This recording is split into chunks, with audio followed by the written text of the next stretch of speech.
Mama. Mana? Okay.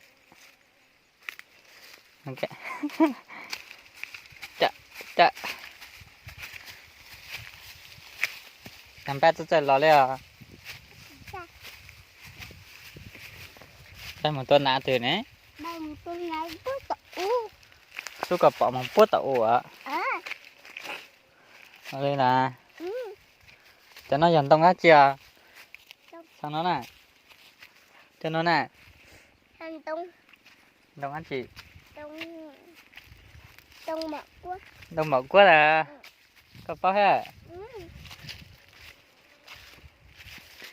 Cho xe sợ nó nè. Cho xe sợ nó nè.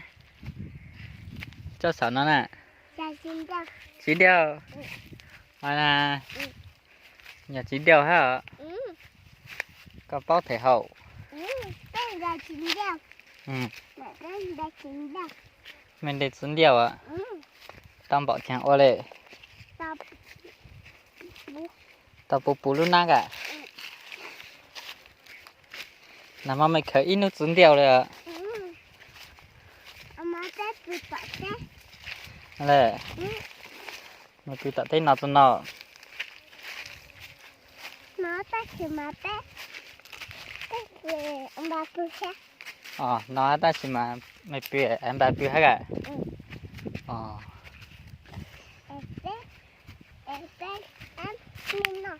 Mày làm gì nó?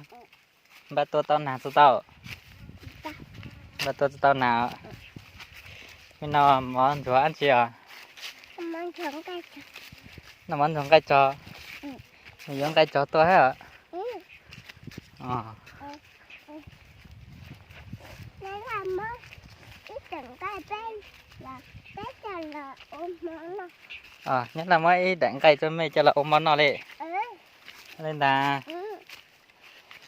mày con nhận năng cây cho hết à? Có giờ tôi nhận năng cây tròn có sư phụ. Có tôi nhận năng cây cháu phụ. Ở đây mà có tao tao hả? Bây giờ xin chân đại ca. Mình cho xin ta hả? Nằm vòn giá này hả? Bây giờ sát tao coi giờ lên thủy cho. Mày cho tàn cho tao ta. Cho tao coi giờ lâu cho. Mày cho xin đã cho kỹ nó là tao nó nè. Xin đã cho kỹ nó là tao nó nè. Xin đã cho kỹ có cho tao giờ lâu cho nè. Cho bé trả. Đã giờ mày cho hết.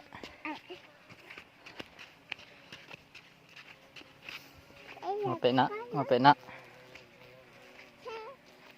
Một bên đó. Con mới không ra thẻ.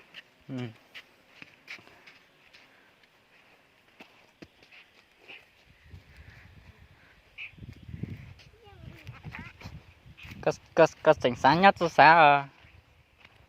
Có sáng một giây là có sáng nhất à?